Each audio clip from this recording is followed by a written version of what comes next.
سے کہ اللہ سبحانہ تعالیٰ فرماتے ہیں وَإِنْ آمَنُوا، اور اگر اے مسلمانوں یہ یہود و نصارہ بھی اسی طرح ایمان لے آئے جس طرح تم ایمان لائے ہو، یعنی وہ ضد اور ہٹ درمی کی روش ترک کر دیں اور ٹھیک ٹھیک وہی دین اور وہی راستہ اختیار کرے جو محمد صلی اللہ علیہ وسلم کے ذریعے سے تمہیں دیا گیا ہے، تو اللہ سبحانہ تعالیٰ فرماتے ہیں فَقَدِ اهْتَدَوْا، تو تب وہ ہدایت پا جائیں گے۔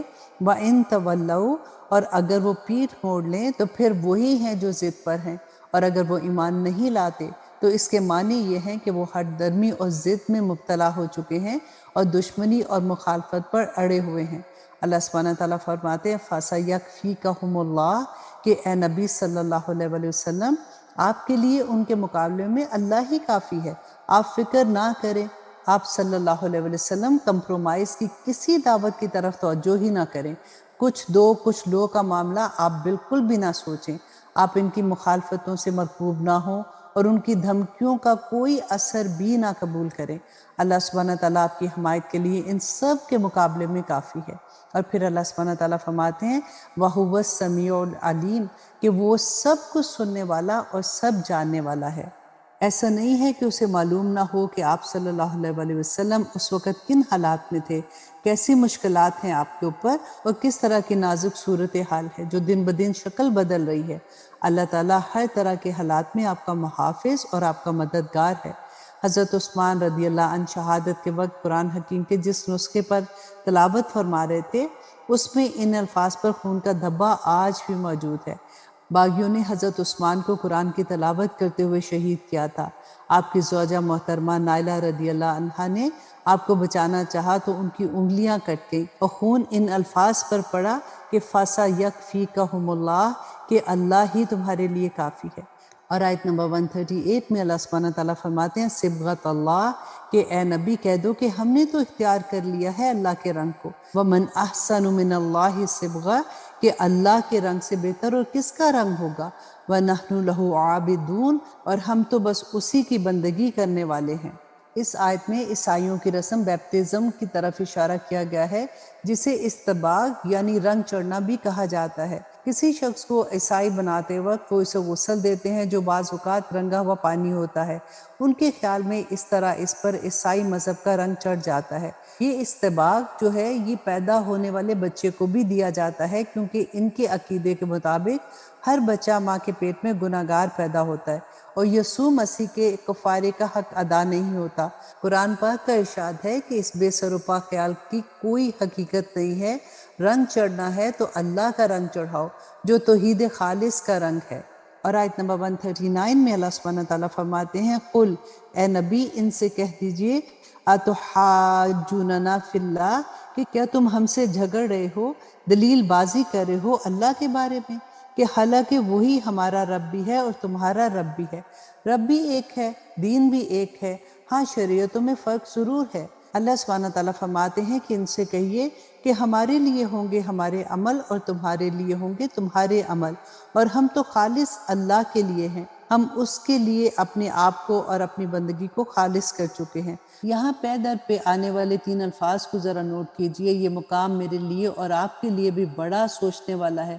آیت نمبر 136 ان الفاظ پر ختم ہوئی وَنَحْنُ لَهُ مُسْلِمُونَ، ہم اسی کے سامنے سر تسلیم خم کرتے ہیں، ان میں تو ہم بھی شامل ہیں نا۔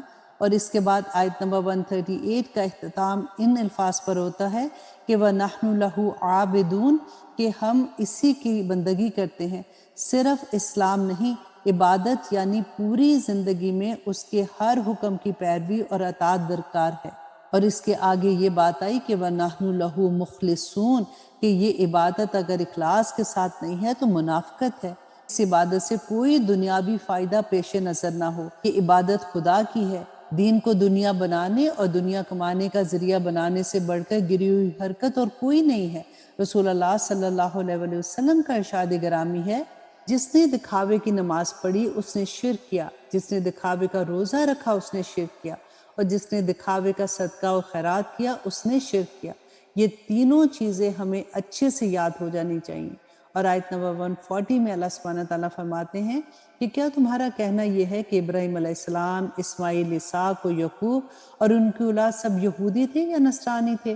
تم جو یہ کہتے ہو کہ یہودی ہو جاؤ یا نصرانی تب ہدایت پاؤ گے، تو کیا ابراہیم علیہ السلام یہودی تھے یا نصرانی؟ اور اسحاق، یعقوب، یوسف، موسیٰ اور عیسیٰ علیہم السلام کون تھے؟ یہی بات آج مسلمانوں کو بھی سوچنی چاہیے کہ رسول اللہ صلی اللہ علیہ وسلم اور آپ کے اصحاب دیوبندی تھے، بریلوی تھے، اہل حدیث تھے یا شیعہ تھے؟ اللہ تعالیٰ کے سامنے اخلاص کا تقاضا یہ ہے کہ ان تقسیموں سے بالا تر ہو کر سوچا جائے۔ ٹھیک ہے کہ ایک شخص کسی فقہی مسلک کی پیروی کر رہا ہے، لیکن اس مسلک کو اپنی شناخت بنا لینا، اسے دین پر مقدم رکھنا، اس مسلک ہی کے لیے ساری محنت اور مشقت کرنا، دوڑ بھاگ کرنا اور اسی کی دعوت اور تبلیغ کرنا دین کی اصل حقیقت اور روح کے یکسر خلاف ہے۔ اللہ سبحانہ تعالیٰ فرماتے ہیں، کہیے تم زیادہ جانتے ہو یا اللہ؟ اور کان کھول کر سن لو، اس شخص سے بڑا ظالم اور کون ہوگا جس کے پاس اللہ کی طرف سے ایک گواہی تھی جسے اس نے چھپا لیا۔ علماء یہود یہ جانتے تھے کہ محمد صلی اللہ علیہ وآلہ وسلم اللہ کے رسول ہیں، جن کے وہ منتظر بھی تھے، لیکن وہ اس گواہی کو چھپائے بیٹھے تھے۔ اللہ سبحانہ تعالیٰ فرماتے اور اللہ ہرگز غافل نہیں ہے اس سے جو تم کرتے ہو۔ یعنی یہ حقیقت دراصل ان کو بھی معلوم ہے کہ یہ تمام انبیاء اکرام توحید خالص کا درس دیتے رہے ہیں، اور ان بے بنیاد عقیدوں سے انبیاء اکرام کا کوئی تعلق نہیں ہے۔ خود ان کی کتابوں میں یہ حقیقت واضح طور پر لکھی ہوئی موجود ہے، اور ان میں نبی آخر الزمان صلی اللہ علیہ وسلم کی بشارتیں بھی موجود ہیں، جو ان کے پاس اللہ سبحانہ تعالیٰ کی طرف سے آئی ہوئی شہادتوں کا درجہ رکھتی ہیں، مگر یہ ظالم ان کو چھپائے بیٹھے ہیں۔ اور آیت نمبر 41 میں اللہ سبحانہ تعالیٰ فرماتے ہیں، تِلْکَ أُمَّةٌ قَدْ خَلَتْ، کہ وہ ایک جماعت تھی جو گزر چکی، لَہَا مَا كَسَبَتْ وَلَكُمْ مَا كَسَبْتُمْ، اور ان کے لیے ہے جو کمائی انہوں نے کی اور تمہارے لیے ہے جو تم نے کمائی کی۔ جو عمل انہوں نے کمائے وہ ان کے لیے ہیں، تمہارے لیے نہیں ہے۔ تمہارے لیے وہی ہوگا جو تم کماؤ گے، اور تم سے ان کے اعمال کے بارے میں سوال نہیں کیا جائے گا۔ تم سے یہ نہیں پوچھا جائے گا کہ انہوں نے کیا کیا، تم سے یہ سوال ہوگا کہ تم کیا کر کے آئے ہو۔ ان آیات میں اللہ سبحانہ تعالیٰ نے فرمایا کہ ہر فرد یا جماعت کو وہی پیش آئے گا جس پر اس نے عمل کیا۔ نہ کسی ایک کی نیکی دوسرے کو بچا سکتی ہے، اور نہ ہی ایک کی بدی کے لیے دوسرا جواب دہ ہوگا۔